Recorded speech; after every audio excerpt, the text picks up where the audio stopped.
Call it a candid camera of ethics, a sort of lab experiment that can have unexpected results. Here's John Quinones.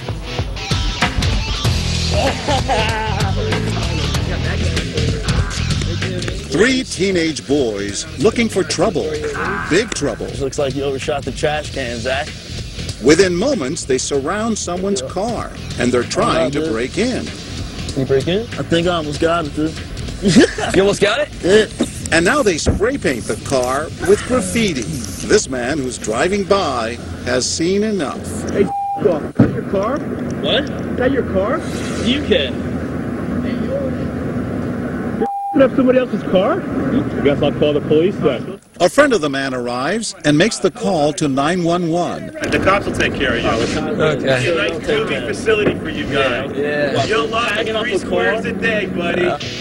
But the police are not coming, and these teenage vandals are not going to jail. They're actors. The car and the hidden cameras belong to us. We wanted to know if anyone would step in and try to stop a blatant act of vandalism in a suburban parking lot. But as you'll see, before our experiment is over, we'll get a lesson in human nature we could never have predicted. Our teenage vandals are loud and pretty brazen in broad daylight, yet people continue to walk right by. Do they think the boys are trashing their own car? Well, even when it becomes clear the car is not the boys, many keep right on going. I hope that's your car. Yeah, I'm spray painting my own car. You're being sarcastic? Yeah. This woman seems to be almost joking with the boys. Almost. Don't do mine, please. I can't do it. Please, don't do mine. I promise I won't do yours. The women keep on walking. Later they told us they would have called the police. And how about this woman? Will she step up? She looks concerned. She's soon joined by another woman. They stop, speak, but keep going. She says getting involved isn't worth the aggravation. I have to say there's times where I have been a witness to things and I've had to take off work and go to court. I was horrified, but we did keep walking. I should have done something. This woman keeps an eye on the scene from a safe distance, but we'll come back to her later. Our vandals, meanwhile, have been at it for nearly 3 hours, destroying that car and seldom being challenged. But they'll soon meet their match. This man, sprinting up the path, demands some answers. Is it yours? Is it yours? No. So why don't you just mind your own business? This is public business. Public business? That's public business. Facing somebody's vehicle, private property in public. Let me show you how much I can, sir. Adios. Have a nice day. The boys, meanwhile, are undaunted. Hope you enjoy your jog. Something else you wish to say to me?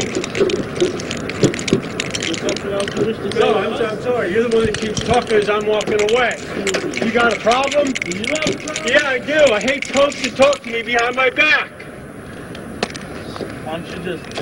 I'm on my own business, but shut up. All right. Why don't you just take... Shut up! Oh, okay. Sir, hi. I'm John Quinones. We're with ABC News. When we introduce ourselves to Brian Jakes, he's still pretty steamed at the boys and at us. While he calms down, we talk to his wife, Dawn, who had walked by the boys earlier. I was keeping an eye on him. I was waiting for my husband to come back, because I wasn't going to confront 3 boys by myself.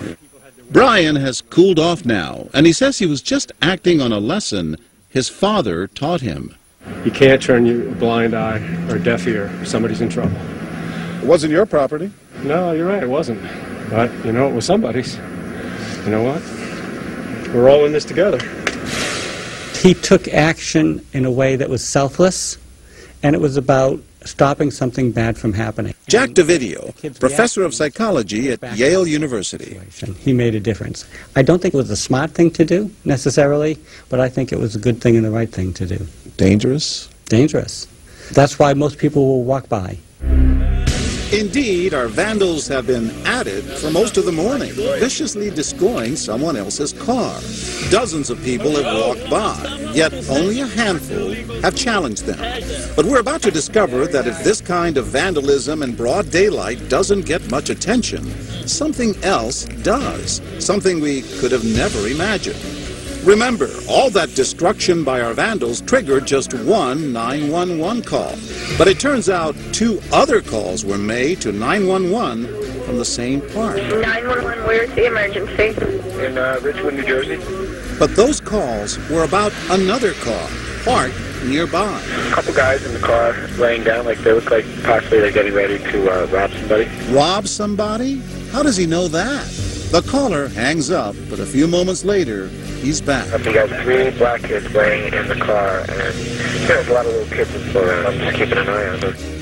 In fact, the young people in the car are just sleeping. They also just happen to be black. Whether it's because of the media, because of history, we as Americans have an association of blacks with crime. Both blacks and whites have that association of blacks with crime. It doesn't make sense. You call the cops on sleeping kids and not the vandals. There's nothing rational. But if we have the associations of blacks with crime, we see what we expect. And even if they're sleeping, we can make that into a potential criminal act. If that had been white kids sleeping, then they'd be white kids sleeping.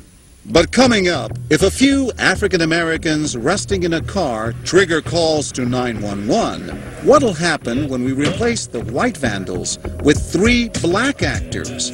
Will that make a difference? When What Would You Do comes back.